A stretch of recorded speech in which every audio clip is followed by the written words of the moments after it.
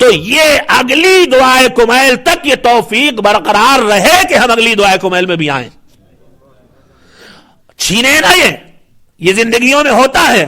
ایمان بڑھتا بھی ہے, ایمان گھٹتا بھی ہے, اور ایمان مٹتا بھی ہے. میں کل آپ کی خدمت میں جملے کہہ چکا ہوں اور تھوڑے سے اس کے اسباب بھی سامنے رکھے تھے مختصر سے. تو اب امام سے ان کی خط و کتابت چلتی تاریخ کہتی ہے کہ بوڑھے ہو گئے تھے, ظاہر 117 سال کی عمر میں انتقال ہوا ہے. تو زندگی کے آخری 20 برسوں میں اللہ کی مصلحت 20 سال تقریباً ان کی زندگی کے ایسے گزرے تھے کہ آنکھوں کی بینائی چلی گئی تھی. اس کے بعد روایت یہ کہتی ہے کہ وفات سے پہلے پھر روشنائی واپس آ گئی, روشنی پھر واپس آ گئی. شاید دنیا تانا زنی کرتی, جو فطری مزاج زندگی تھی اس فطری زندگی کے اعتبار سے اتنا بڑھاپا آیا ہے تو آنکھوں کی روشنی چلی جانا کوئی عجیب و غریب بات نہیں ہے. لیکن شاید دنیا تانا دیتی کہ دیکھو آنکھوں کی روشنی چلی گئی, تو پھر واپس دے کے بتایا کہ دیکھو یہ اس لائق ہے کہ انہیں روشنی بصارت دینے میں کوئی پریشانی نہیں ہے جب یہ صاحب بصیرت ہیں. طویل عرصے تک امام کا خط ان کو نہیں آیا. یہ رنجیدہ اور پریشان تھے کہ عرصہ ہو گیا میرے مولا کا خط نہیں آیا. یہاں تک کہ خط آ گیا. جو خط لانے والا اس نے جب لا کے پہنچایا تو یہ چونکہ ان کی بصارت ختم ہو گئی تھی, انہوں نے اس کو بلوایا جو ان کی طرف سے خط لکھتا تھا, جو ان کا معتمد تھا, اور جب خط آتا تھا تو اس خط کو پڑھتا تھا. اب اس کو جب بلوایا اس نے خط پڑھنا شروع کیا تو امام کا خط سناتے سناتے ایک مرتبہ وہ رک گیا. کہیں ایسا نہ ہو کہ آپ واقعے کی تفصیل میں اصل موضوع کو بھول جائیں. میں نے ایک ہی جملے کے لیے پورا واقعہ آپ کو سنایا ہے کہ زندگی میں بہت اہم ہے یہ بات کہ خدا نخواستہ آدمی وقت موت کہیں راہ حق سے ہٹ نہ جائے. اور زندگی میں بہت اہم ہے یہ بات کہ دنیا سے اٹھے تو دین کی سلامتی کے ساتھ دنیا سے اٹھے. یہ قاسم ابن علا کا مرتبہ میں نے آپ کے سامنے رکھ دیا ہے. صحابی, 5 اماموں کے صحابی, 5 اماموں کو پہچان کے ماننے والے, امام زمانہ سے ایسا رشتہ کہ امام ان سے خط و کتابت کرتے ہیں. اب اس کے بعد ان کا خط آیا ہے. صحابی نے جس سے کوئی ذمہ داری دی پڑھ کے سنا ہے, وہ پڑھ کے سنا رہا تھا, پڑھتے پڑھتے ایک مرتبہ رک گیا. تو انہوں نے کہا کیوں رک گئے, کیا بات ہے, کیا میرے لیے کوئی خراب بات اور بری بات لکھی ہے؟ تو اس نے کہا نہیں, ایسی کوئی بات نہیں لکھی. تو کہا پھر رک کیوں گئے, پڑھو. کہا اس میں آپ کی موت کی خبر لکھی ہے امام نے. تو کہا پڑھو پھر. نہیں, مجھ سے جملہ چھوٹا. کہا اس میں آپ کی موت کی خبر لکھی ہے امام نے. تو تاریخ اور روایت کہتی ہے برجستہ جناب قاسم ابن علا کی زبان پہ آیا افی سلامت من دینی. اگر امام نے میری موت کی خبر لکھی ہے تو اس میں تو کوئی پریشانی کی بات نہیں ہے. بس یہ ذرا بتاؤ کہ یہ میری موت آئے گی تو میں دین کی سلامتی کے ساتھ اٹھوں گا کہ نہیں. جس نے امام کی معرفت کی اتنی لمبی زندگی گزاری, جو امام کا اتنا معتمد ہے, وہ فکر مند ہے کہ اس بات کے لیے افی سلامتی من دینی. اب امام کے خط میں اس کا جواب ملنا چاہیے. سوال تو اب ہو رہا ہے, خط تو پہلے لکھا گیا ہے, جواب کیسے آئے؟ مگر کیسے نہ آئے. اگر اس سوال کا جواب نہ نکلے تو پھر امامت اور امت کا فاصلہ ختم ہو جائے گا.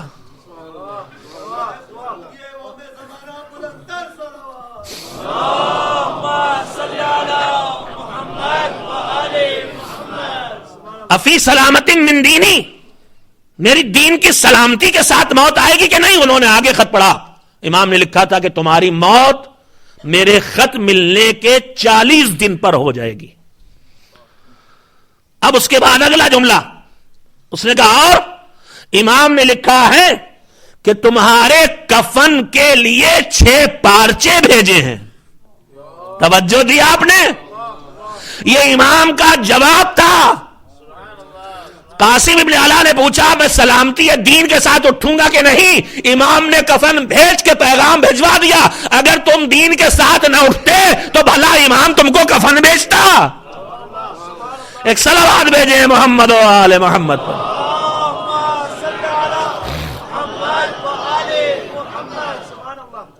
اب اس کے بعد اگرچہ واقعہ میرے موضوع سے متعلق اتنا ہی تھا، لیکن تاریخ کا واقعہ معلومات میں اضافے کے طور پر مکمل کر دوں.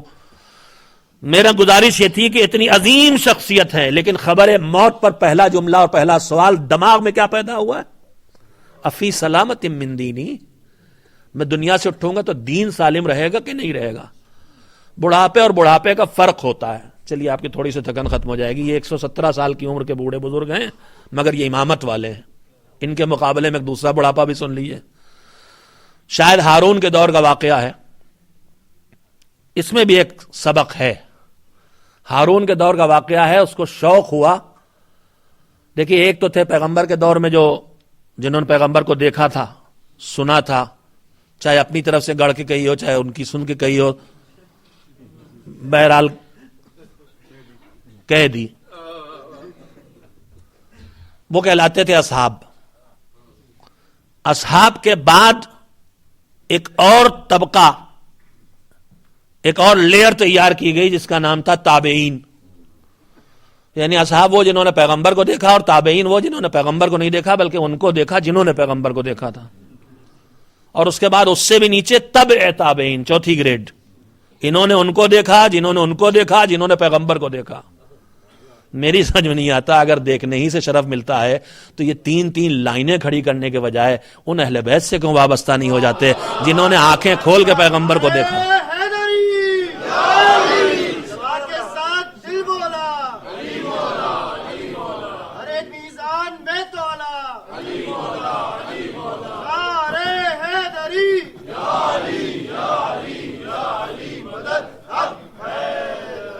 جنہوں نے آنکھیں کھول کے پیغمبر کو دیکھا، پیغمبر کی آنکھیں جن کی گود میں بند ہوئی. اس سے پکا رشتہ کوئی اور ہو تو مگر فہرست تیار کی جاتی. تو بہرحال ہارون کا دور ظاہر ہے کہ ہارون یعنی 7ویں امام. تو ایک طویل مدت گزر گئی ہے، صحابیوں میں تو کوئی ملنے والا نہیں ہے. پھر بھی کہا کہ چلو ڈھونڈواؤ. تو صحابیوں میں تو کوئی نہیں ملا، لیکن تابعین میں سے ایک کوئی چچا بڑے میاں، چچا میاں، دادا میاں، نانا میاں ٹائپ کے مل گئے. پوری مملکت میں بادشاہ نے حکم دیا تھا بوڑھے پھوس. اتنے بوڑھے ہو گئے تھے، میرے بزرگ سن کے معاف کریں گے، اتنے بوڑھے ہو گئے تھے کہ چلنے کے لائق نہ تھے. گود میں اٹھائے جاتے تو ہڈیاں چٹک جاتی. لہذا جیسے ٹوکری میں بھوسا پھوس گھاس ڈال کے پھل رکھے جاتے ہیں، ویسے ٹوکری میں اٹھا کے لائے گئے. ٹوکری سمجھتے ہیں نا، کنڈیا، ڈلیا، کنڈیا، ٹوکری، گھاس بچھا کے اور اس میں لائے گئے. اب پوتے پر پوتے جو بھی تھے وہ سر پہ لے کے آئے. اب پہنچے خلیفہ تک، بادشاہ تک، ہارون تک. کہ تم نے رسول اللہ سے کوئی حدیث سنی ہے؟ کہ ہاں سنا تو بہت کچھ تھا، سب بھول گئے بھائی، ایک چیز یاد رہ گئی. کہ وہ کیا ہے؟ حدیث صحیح سنائی ہے. حدیث کا پیغمبر نے فرمایا ہے کلما یشیب امرؤ یشب حرصہ. پیغمبر نے فرمایا کہ آدمی جتنا جتنا بوڑھا ہوتا جاتا ہے اس کی لالچ اتنی اتنی جوان ہوتی جاتی ہے. جتنا جتنا آدمی، ہر چیز کی لالچ ہوگی جوان، خالی پیسے کی لالچ جوان نہیں ہوگی، کھانے کی لالچ نہیں جوان ہوگی. ہم نے وہ مائیں دیکھی ہیں کہ جو بھوکے رہ کے بچوں کو کھلاتی تھیں اور وہی جب نانی دادی بن گئی تو چھپا کے پوتوں اور نواسوں سے چھین کے کھاتی تھیں. دونوں منظر دیکھنے کو ملتے ہیں. نانی دادی کہہ لیا اس لیے کہ کوئی نانی دادی سامنے نہیں ہے، ورنہ دادا نانا بھی یہی کرتے ہیں.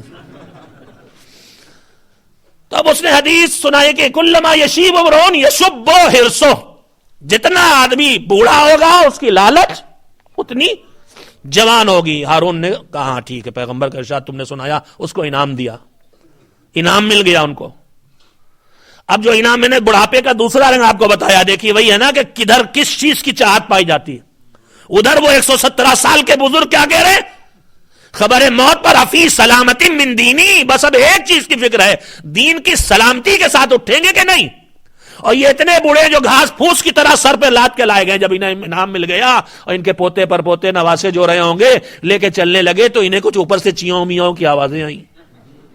اب آواز بھی تو نہیں نکلتی، اتنے بڑھاپے میں کچھ سی ساں سنائی دیا تو لگا کہ کچھ نانا دادا کچھ کہہ رہے ہیں. تو اتاری کٹوری نیچے، کیا بات ہے؟ تو ان کا واپس بادشاہ کے پاس لے چلو. واپس بادشاہ کے پاس لے کے آئے تو اپنی انہوں نے جو سانسوں کے درمیان جتنی ان کی طاقت تھی لگا کے توجہ دیجیے گا، بادشاہ سے پوچھا کہ یہ بتا کہ جو تو نے انعام دیا ہے یہ اسی بار دیا ہے یا ہر سال دیا کرے گا؟ آپ نے محسوس کیا کہ بڑھاپے کا یہ عالم ہے کہ اگلی سانس آئے کہ نہ آئے، اور پوچھ رہے انعام ہر سال ملے گا کہ نہیں۔ ظالم کو بھی اقرار حق کرنا پڑا، کہا ہارون نے کہا صدقہ رسول اللہ، پیغمبر نے واقعی سچ کہا ہے، جتنی عمر بڑھتی جاتی ہے لالچ اتنی جوان ہوتی چلی جاتی ہے۔ ایک صلوات بھیجتے ہیں محمد و آل محمد۔ خیر وقت گزر گیا تیزی سے عزیزو، میں اپنی گفتگو جس موضوع پہ کر کے لے کے آیا تھا آپ کے سامنے بات کرنے کے لیے، اس کا صرف ابتدائی حصہ اس موضوع کی اہمیت کو آپ کے سامنے رکھ سکا، اور شاید اب باقی حصہ میں کل آپ کی خدمت میں گفتگو کروں گا کہ دین کی سلامتی کی فکر مومن کی فکروں میں ایک عظیم فکر ہونا چاہیے کہ جس فکر سے مومن کبھی خالی نہ رہے۔ اس سلسلے میں آپ کو ایک دو فقرے اور یاد دلا دوں، اور انتہائی عجیب و غریب بات یہ بتائیے کہ دنیا میں صاحب ایمان ہونے کا معیار کون ہے؟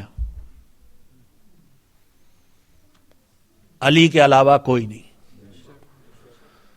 یا علی حب کا ایمان، تم سے محبت ایمان ہے۔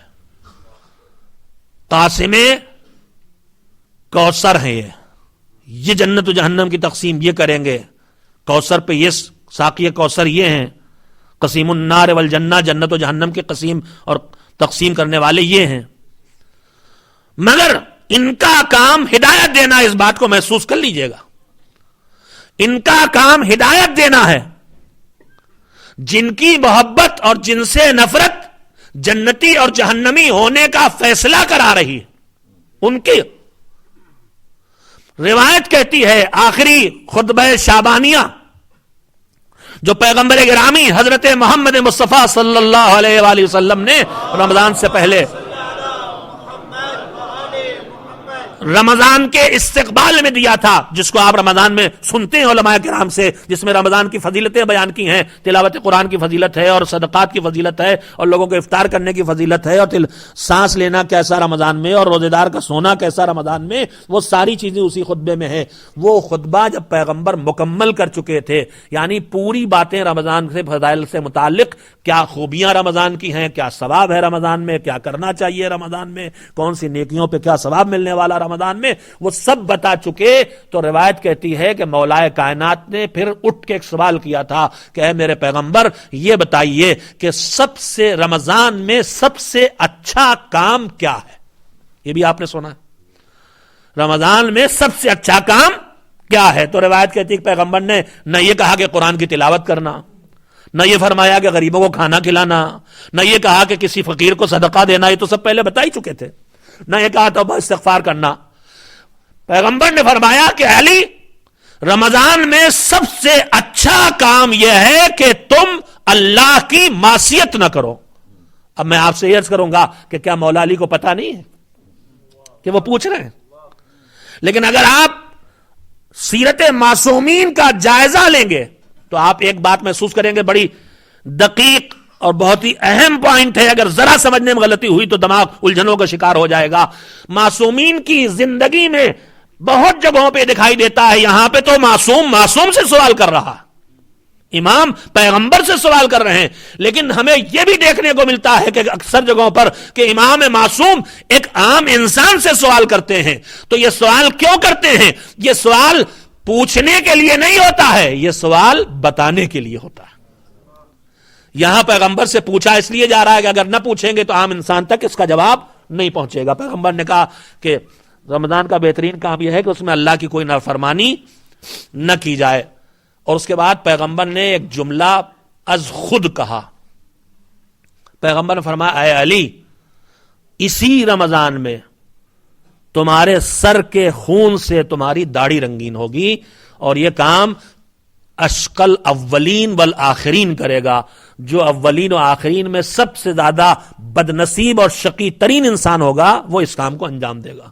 تو خبر شہادت ملی ہے نا، بستر پر موت کی خبر تو نہیں ملی، بستر پر موت ہو تو آدمی پھر بھی کچھ سوچ سکتا ہے، یہ علی، یہ امیر المومنین، یہ امام المتقین، ان کی محبت معیار ایمان، یہ جس کو جنت میں جائیں وہی جنت جائے گا، یہ جس کو روک دیں وہ جہنم میں چلا جائے گا، کوثر ان کے ہاتھ میں، تسنیم ان کے ہاتھ میں، شفاعت ان کے ہاتھ میں، ہدایت ان کے ہاتھ میں، رہبری ان کے ہاتھ میں، عصمت ان کی نگہدار، قرآن کریم ان کے گھر میں اترا، قرآن کے محافظ یہ، قرآن مدح خان ان کا، یہ علی ہیں، یہ علی ہیں، یہ ساری کی ساری چیزیں ایک طرف ہیں، لیکن جب خبر شہادت ملتی ہے کچھ بھی نہ ہوتا تو شہادت خود ضمانت تھی نجات کی. شہادت ملتی ہی نہیں کسی کو سوائے اس کے جو مومن ہو. مگر میں پھر کہہ رہا ہوں موضوع کی اہمیت اپنے غلاموں تک پہنچانا ہے. لہذا جیسے ہی کہا کہ تم اس رمضان میں شہید کیے جاؤ گے تو پیغمبر خدا کا جملہ ختم ہوتے ہی مولا نے فرمایا افی سلامت من دینی. یہ اپنے لیے نہیں پوچھ رہے تھے، یہ علی کہہ رہے تھے ہم تو تمہارے لیے ذریعہ نجات ہیں، ہم تو تمہارے سوئے ہوئے ذہنوں کو جگا دینا چاہتے ہیں کہ دیکھو اتنا نہ سو جانا کہ کل وقت موت دین ہاتھوں سے نکل جائے. جاگتے رہنا اور اپنے ایمان کی حفاظت کرتے رہنا. ایک صلوات بھیجیں محمد و آل محمد علیہ السلام. ایک اور صلوات مل جل کے بھیج دیں محمد و آل محمد علیہ السلام.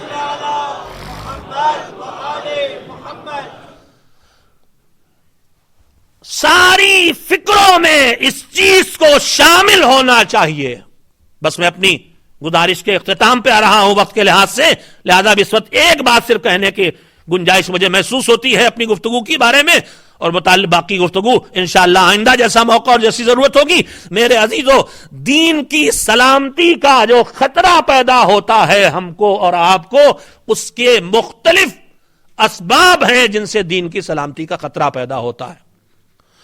میں ان سب کو اس وقت نہیں پیش کر سکتا، میں نے کچھ چیزیں مرتب کی تھی روایات کی روشنی میں، لیکن ان میں سے ایک پوائنٹ کو آپ کے سامنے رکھنا چاہتا ہوں جس سے ہم سب سے زیادہ دوچار ہیں. ہمارے کریم پروردگار کا ایک انتہائی کرم یہ ہے کہ ہم گنہگاروں کے گناہوں پر پردے ڈالتا. جو اس کے کرم ہے، جس رخ پہ آدمی سوچے اتنا شرمندہ ہوگا اپنے مالک سے اور اتنا احسان مند ہوگا اگر سوچ لے. آپ ایمانداری سے بتائیے، ہم اور آپ ایک دوسرے کی زندگی کے واقعات سے کہاں واقف ہیں؟ کبھی کبھار کسی مومن کے اوپر پڑے ہوئے پردوں میں سے ایک آدھ پردہ خالی ہٹتا ہے تو پوری سوسائٹی میں رسوائی نصیب ہو جاتی ہے اسے. اور اس کا کتنا بڑا کرم ہے. ہمارے اعمال تو چھوڑیے، اعمال تو پھر گنتی کے لائق ہیں. ہم یہاں جو ایک دوسرے کے درمیان بیٹھے ہیں، ہمارے دماغوں میں جو خیالات دوڑتے ہیں، اگر خدا نخواستہ یہ ہمارے دماغوں میں پیدا ہونے والے خیالات کو ایک دوسرے تک پہنچا دیتا تو بھائی بھائی کے سامنے آنے کے لائق نہ رہ جاتا، باپ بیٹی کے سامنے منہ دکھانے کے لائق نہ رہ جاتا. یہ اس کا انتہائی کرم ہے کہ وہ ستار ہے. ساتر العیوب بھی ہے، ستار العیوب بھی ہے، چھپانے والا بھی ہے اور بہت زیادہ چھپانے والا بھی ہے. ابھی دعائے کمیل آپ نے پڑھی تھی، اس میں بھی یہ پہلو آیا احسانات، اس کے احسانات کے تذکروں میں. میرے عزیزوں، چونکہ وہ ستار ہے اور انتہائی درجہ ہمارے عیبوں کو چھپانے والا ہے، انتہائی درجہ ہمارے عیبوں کو چھپانے والا ہے، لہذا اس کے اس ستاریت سے ہمارے اندر ایک انداز فکر عجیب و غریب قسم کا پیدا ہو جاتا ہے. کیسا ستار ہے، تھوڑا سا سب کو محسوس ہو جائے اور مولا کا ذکر بھی ہو جائے. روایت کہتی ہے مولا کائنات امیر المومنین حضرت علی بن ابی طالب علیہ الصلوۃ والسلام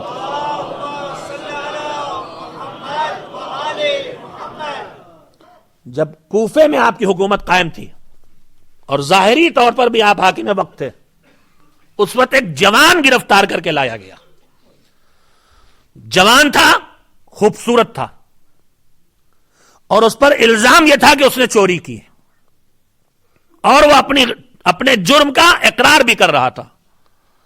وہ خود قبول کر رہا تھا کہ اس نے چوری کی ہے. تو سب سے پہلا فقرہ جو روایت میں پڑھنے کو ملا مجھے، جو ہم سب کے لیے پیغام ہے، اور جب جو آئینے میں اپنا چہرہ دیکھ کے محسوس کرے کہ میری شکل بڑی اچھی ہے، میری صورت اللہ نے بہت اچھی بنائی ہے، اس کو خاص کر کے سننا چاہیے جوان اور خوبصورت جوان چوری کے جرم میں گرفتار کر کے لایا گیا اور اقرار بھی کر رہا تھا، تو مولا کی نگاہ جیسے پڑی، فرمایا صورت اتنی اچھی، سیرت اتنی خراب۔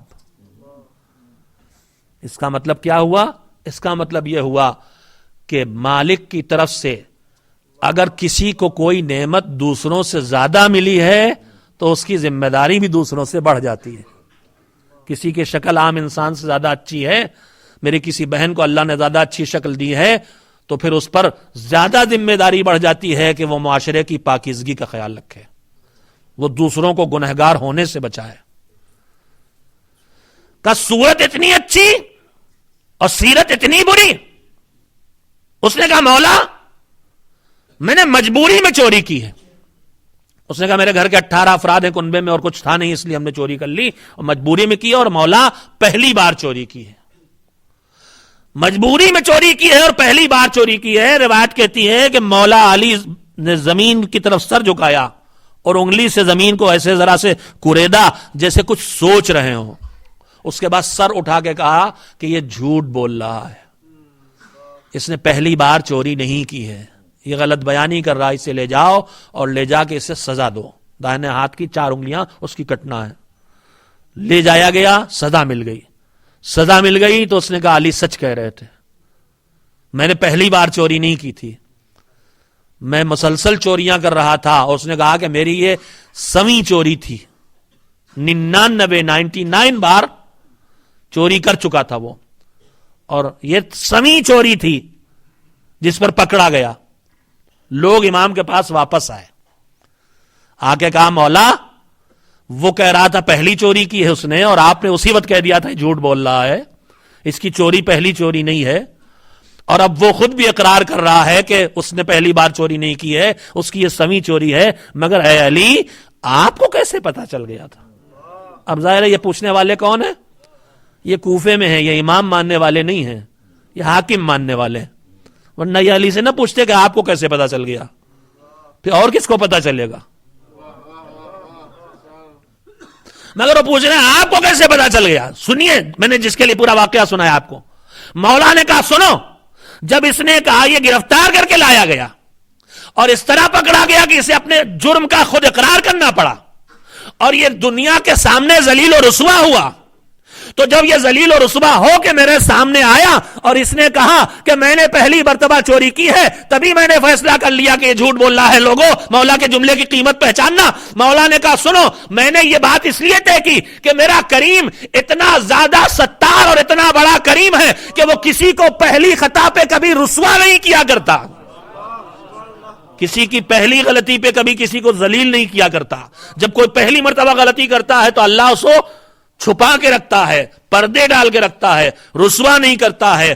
تو چونکہ مالک ستار العیوب ہے، چونکہ کریم پروردگار عیبوں کا چھپانے والا ہے، لہذا جب ہماری مسلسل خرابیاں چھپتی چلی جاتی ہیں تو پھر ہمارے اندر دھیرے دھیرے گناہوں کے سلسلے میں ایک طرح کا بے باکی اور ایک نڈر پن پیدا ہو جاتا ہے۔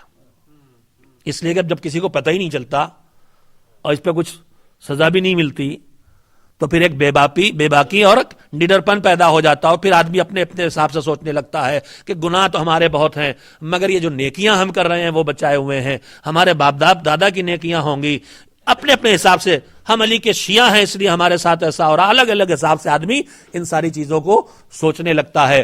اور جہاں سے اس نے اس راہ کو اپنایا اور یہ سوچنا شروع کر دیا کہ اب گناہ کرنے میں کیا پریشانی رہ گئی، بس یہ جو کثرت گناہ ہے اور یہ جو بے باکی سے گناہ کرنا ہے اور یہ جو لاؤبالی پن سے گناہ کرنا ہے، بغیر، میں نے کل بھی کہا تھا کہ جھجک باقی نہ رہ جائے۔ قدر پہچانیے، اگر گناہ کی جھجک باقی ہے اور ڈریے اگر خدا نخواستہ گناہ کرنے کی جھجک بھی ختم ہو گئی ہے۔ میں نہیں جانتا کہ میں نے لفظ جھجک جو بولا ہے اس کو آپ حضرات یہاں کی میری زبان کو سمجھ سکیں گے کہ نہیں سمجھ سکیں گے۔ یعنی اگر کوئی گناہ کرنے چلے تو آدمی ذرا سے پہلے رکے پھر چاہے کر لے۔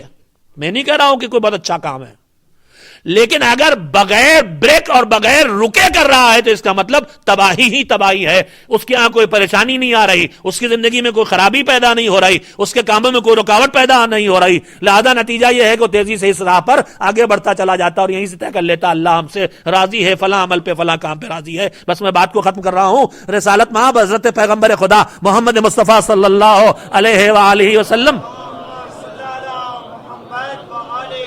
میں نے آج آپ کی خدمت میں جتنی بات کہی ہے وہ موضوع میں نے آپ کے سامنے رکھا کہ ایک مومن کی فکروں میں جہاں کاروبار کی فکر ہے, جہاں بچوں کی تربیت کی فکر ہے, جہاں بچوں کی تعلیم کی فکر ہے, جہاں بیٹیوں کی شادی کی فکر ہے, جہاں اپنے پراپرٹی کی حفاظت کی فکر ہے, جہاں دنیا میں عزت کمانے کی فکر ہے, جہاں دنیا میں ناموری اور شہرت پانے کی فکریں ہیں, جہاں آخرت میں جہنم میں سے بچنے کی فکر ہے, جنت میں جانے کی فکر ہے, وہیں ایک فکر دماغوں میں ہونا چاہیے دین کی سلامتی کے ساتھ اس زمین سے اٹھنے کی فکر. اس کے لیے جو سب سے خطرناک چیز ہے وہ گناہوں کی کثرت ہے اور گناہوں پر گناہ کا کرتے چلے جانا ہے. اور یہ تب زیادہ ہو جاتا ہے جب آدمی گناہوں پر رسوا بھی نہیں ہوتا اور اس کی نعمتوں میں کوئی کمی بھی نہیں آتی. ہوتا یہ ہے کہ اللہ ناراض ہو کے اسے اس کے حال پہ چھوڑ دیتا ہے. اس کے لیے مذہبی زبان میں ایک زبان لفظ آیا ہے جو فرعون کے لیے, جو نمرود کے لیے, جو ایسے بڑے گنہگاروں کے لیے آیا ہے کہ جو اللہ کی نافرمانی کی حدوں کو توڑ رہے تھے,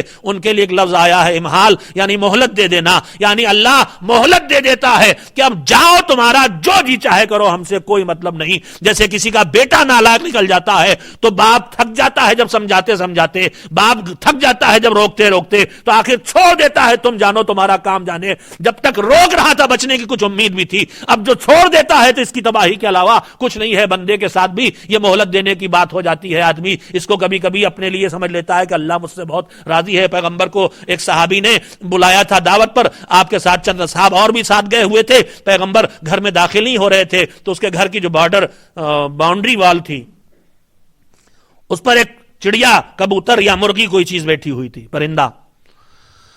اس نے انڈا دیا. 5-7 فٹ کی جو بھی باؤنڈری وال رہی ہو, پتھریلا مکہ مدینہ, اس 5-7 کی بلندی سے اگر انڈا زمین پہ گرے تو ٹوٹ جانا چاہیے کہ نہیں؟ لیکن وہ گرا اور نہیں ٹوٹا.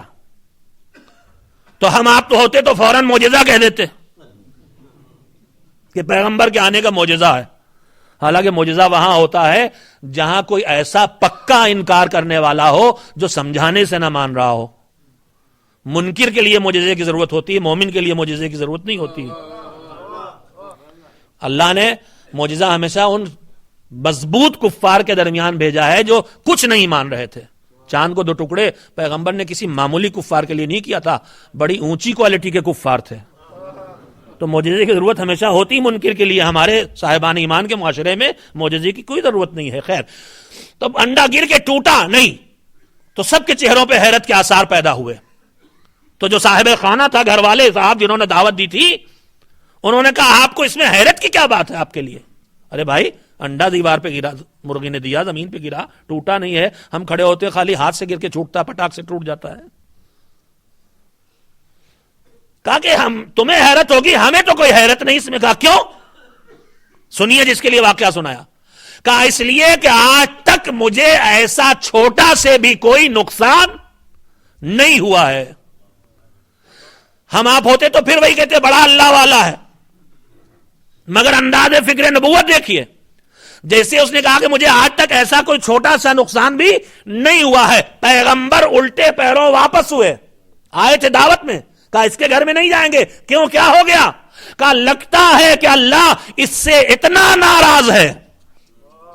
اب میں اپنی زبان میں کہہ رہا ہوں, لگتا ہے کہ اللہ اس سے اتنا ناراض ہے کہ اسے جگانا اور چونکانا بھی چھوڑ دیا ہے. یہ جو چھوٹے چھوٹے نقصان ہماری زندگی میں ہوتے ہیں, یہ بھی اس کریم پروردگار کا کرم ہوتا ہے کہ اب تو جاگ جاؤ اور گناہوں کی کثرت سے باہر نکالو تاکہ دنیا میں بھی پرسکون زندگی بسر کر سکو اور دین کو سلامتی کے ساتھ لے کے آخرت کے منزل تک پہنچ سکو. میرے عزیزو, سب سے بڑا خطرہ جو پیدا ہوتا ہے دین کی سلامتی کی راہ سے ہٹنے کا, وہ گناہوں کی شدت اور گناہوں کی کثرت سے پیدا ہوتا ہے. اور میں نے کل یہ کہا تھا, یہاں کی خرابی یہ نہیں ہے کہ یہاں پابندیاں زیادہ ہیں, یہاں کی خرابی یہ ہے کہ یہاں آزادیاں زیادہ ہیں. لہذا اپنے آپ کو چوکنا بنا کے رکھنا ہوگا تاکہ ہم اپنے دین اور ایمان کو سلامتی کے ساتھ اس دنیا سے آخرت کی طرف لے جا سکیں. بس میرے عزیزو، ہماری اور آپ کے لیے دین کی حفاظت، اپنے دین کی حفاظت کی ذمہ داری میں بھی کچھ بڑی قربانی نہیں دینا ہے. احسان مند ہونا چاہیے ہم کو ان کربلا والوں کا کہ جن کو اپنے دین کی فکر نہیں تھی، وہ تو تھے ہی معرفت اور ایمان کی اعلیٰ ترین منزلوں پر، لیکن انہوں نے نہ صرف خود اپنی گردنیں کٹائیں بلکہ اپنی بیویوں کے سروں سے چادریں چھننا بھی گوارا کیا، اپنی بیٹیوں کے کانوں سے بالیاں چھننا بھی گوارا کیا، اپنے گود کے پالوں کو اپنی نگاہوں کے سامنے ذبح ہوتے دیکھنا گوارا کیا، تاکہ دین کی حفاظت کا انتظام ہو جائے، دین کی بقا کا انتظام ہو جائے. کربلا کے میدان میں الگ الگ رنگ کے لوگ تھے، الگ الگ نسلوں کے لوگ تھے، الگ الگ سن و سال کے لوگ تھے، مگر میں کہوں تو کوئی مبالغہ نہیں ہوگا کہ خون کا رنگ الگ الگ تھا لیکن تڑپ ایک تھی، دل الگ الگ تھے لیکن دھڑکنیں ایک تھیں، دماغ الگ الگ تھے مگر جذبے ایک تھے، جسم الگ الگ تھے لیکن عزم و حوصلہ ایک تھا. چاہے وہ بچہ ہو، چاہے وہ بوڑھا ہو، چاہے وہ جوان ہو، چاہے وہ مرد ہو، چاہے وہ عورت ہو، سب کو بس ایک فکر تھی، حکم مولا پہ عمل کیسے کیا جائے اور دین کی بقا کے لیے کیسے اپنا حصہ بھرپور طریقے پہ اس کام میں لگایا جائے. حسین جس چھوٹے سے لشکر کو جمع کر کے کربلا لائے تھے، اس میں کمسن بچوں سے لے کے ان بوڑھوں تک مجاہد موجود تھے. ایک طرف 6 مہینے کے کمسن اصغر بھی تھے اور ایک طرف 90 سال سے زیادہ عمر جس کی تھی مسلم ابن اوسجا جیسا ضعیف، شب زندہ دار قاری قرآن. اتنے بوڑھے تھے جناب مسلم ابن اوسجا کہ کمر جھکی ہوئی تھی، صرف کمر ہی جھکی ہوئی نہیں تھی بلکہ پیشانی کی کھال لٹک کے آنکھوں پہ آ گئی تھی. جب جنگ کی تیاری کی ہے، میں نہیں جانتا، میں نے اکثر ماتمی جوانوں کو دیکھا ہے کہ ایک پٹکا کمر میں باندھے رہتے ہیں اور ایک پٹی پیشانی بھی باندھے رہتے ہیں. میں نہیں جانتا کہ عزاداروں نے انداز کہاں سے سیکھا، لیکن ہو سکتا ہے کہ ان جوانوں نے اس کربلا کے بوڑھے جوان سے سیکھا ہو. کمر جھکی ہوئی تھی تو کپڑے کے پٹکے سے کمر کو کسا تھا تاکہ سیدھے ہو سکیں، اور آنکھوں پر پیشانی کی کھال لٹک کے آ گئی تھی تو پیشانی کی کھال کو سمیٹ کے پیشانی پر کپڑے کی پٹی سے باندھا تھا تاکہ دیکھ سکیں. یہ ہے مسلم ابن اوسجا. عاشور کی صبح حسین کی نماز تمام ہوتے ہی عمر سعد نے کمان میں تیر لگا کے لشکر حسینی کی طرف رخ کیا اور ساتھ ہی ہزاروں تیر ہزاروں کمانوں میں ایک ساتھ لگا دیے گئے اور سب کا رخ خیام حسینی کی طرف ہو گیا. بس اس منظر کو جیسے ہی حسین کے اصحاب نے دیکھا، ایک مرتبہ سارے انصار حسین نے فوراً فیصلہ کیا اور خیام حسینی کے آگے صف بنا کے کھڑے ہو گئے، بازو سے بازو ملا کے کھڑے ہو گئے، پہلو سے پہلو ملا کے کھڑے ہو گئے. ادھر سے تیر اندازی شروع ہو گئی، تیروں کی بارش شروع ہو گئی. ادھر جو مجاہد سب بنائے خیام حسینی کے باہر کھڑے ہیں، ان کا صرف ایک مقصد ہے، خیمے کے اندر پہنچ کے کسی کو تیر لگنا تو دور کی بات ہے، حسین کے خیموں تک کوئی تیر نہ پہنچنے پائے. ہاں، انصار کا جو یہ جذبہ تھا وہ انہوں نے پورا بھی کر دکھایا. مگر میں کہوں گا اے زہیر و ہلال، اے زہیر و ہلال، اے مسلم ابن اوسجا، کہاں چلے گئے اس وقت جب عصر عاشور ان خیموں میں آگ لگائی جا رہی تھی اور تیر نہیں، بیویوں کے پشت پر نیزے چبوئے جا رہے تھے.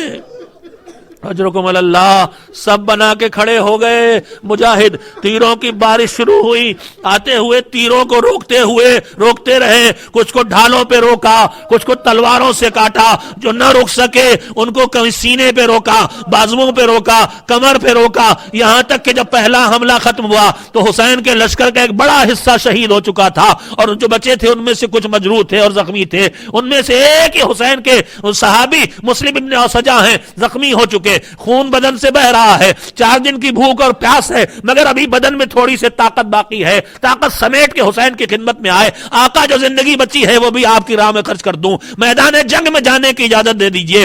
حسین سے اجازت ملی, میدان میں گئے, چند ظالموں کو اور قتل کیا, اس کے بعد زخمی ہو کے گرے, مدد کے لیے پکارا. حسین سرانے پہنچے, ساتھ میں حسین اور مسلم دونوں کے بچپن کے ساتھی حبیب موجود ہیں. حسین زمین پہ بیٹھ گئے, مسلم ابن اوسجا کا سر اٹھا کے اپنی آغوش میں رکھا, مسلم کا سر اٹھا کے آغوش میں رکھا, اور اس کے بعد ان کی پیشانی سے خاک کو ہٹایا. پہلو میں حبیب زمین پہ بیٹھے ہیں. ایک مرتبہ کہا, مسلم آنکھیں کھولو, آنکھیں کھولو, دیکھو تمہارا سر کس کی آغوش میں ہے. مسلم نے آنکھیں کھول کے حسین کے چہرے کی زیارت کی.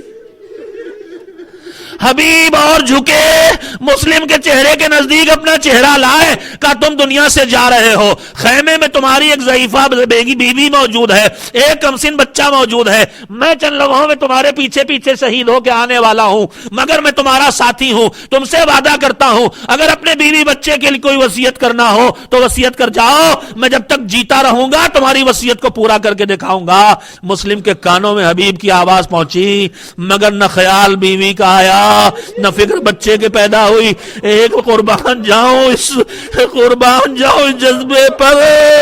ہر ایک کمسن بچہ بھی دماغ میں نہیں, کانپتی ہوئی انگلی اٹھائی, اور جو ٹوٹے پھوٹے لفظ زبان سے نکلے ان میں یہ پیغام تھا, جب تک جیا آقا کو زخمی نہ ہونے دیا, اے حبیب جب تک جینا فاطمہ کے لال کی حفاظت کرنا. مسلم نے وصیت کی, وصیت کر کے دم توڑا. اجرکم اللہ. بس سب کے جذبے دیکھ لیں.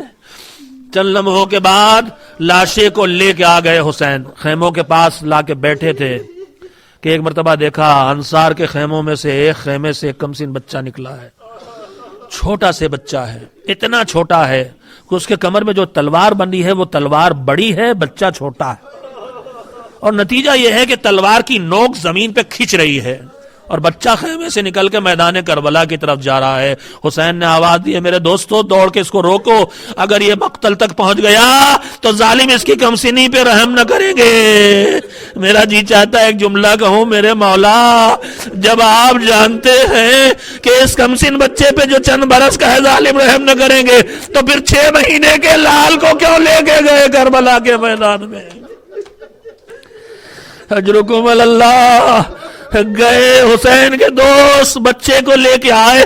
عزاداروں میں تم سے ایک بات پوچھنا چاہتا ہوں, یہ بچہ جو جا رہا تھا میدان کی طرف, اسے جب یہ دوست واپس لائے حسین کے تو کیسے واپس لائے ہوں گے؟ کیا تماچے مارے ہوں گے؟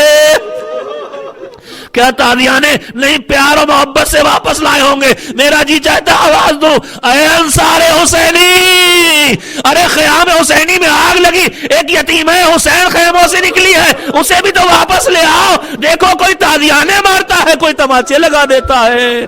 اجرکم اللہ. کمسن بچے کو لے کے واپس آئے. حسین نے کہا بیٹے تم کون ہو؟ کہا آقا جس کا جنازہ آپ کے سامنے رکھا ہے, جس کا سر آپ کی آغوش میں ہے, میں اسی مسلم کا بیٹا ہوں. کہا بیٹا پھر ارادہ کیا ہے؟ بس آخری جملے, بیٹا پھر ارادہ کیا ہے؟ کہا آقا باپ تو مارے گئے, آپ کی تنہائی نہیں دیکھی جاتی ہے. ہائے حسین کی بے کسی, اتنے ننھے ننھے بچے بھی حسین کی تنہائی پہ رحم کھائیں. آپ کی تنہائی دیکھی نہیں جاتی, آپ کے لیے جا کے جنگ کروں گا. کہا نہیں بیٹا تیرا باپ مر شہید ہو چکا, تیری ایک بوڑھی ماں خیمے میں ہے, تو ابھی کمسن ہے, خیمے میں واپس چلا جا. اس نے کہا آقا جس اماں کے لیے آپ مجھے واپس بھیج رہے ہیں اسی ماں نے تو مجھے تیار کر کے لڑنے کے لیے بھیجا ہے. حسین تیار نہیں ہو رہے کہ ایک مرتبہ خیمے کا پردہ ہٹا, ایک ضعیفہ سر پہ چادر ڈالے نکلی. ارے آقا مسلم مرتے جان دے دی, میں مقتل میں جا کے تلوار لے کے لڑ نہیں سکتی, میری چھوٹی سی قربانی کو آپ قبول کر لیں. ہاں حسین سر چکائے بیٹھے ہیں, کائنات کی مظلومیت قربان حسین پر کہ جس کے لیے ماں اپنے بچوں کو جان دینے پہ مجبور کر رہی ہے. وَسَيَعْلَمُ الَّذِينَ ظَلَمُوا أَيَّ مُنقَلَبٍ يَنقَلِبُونَ.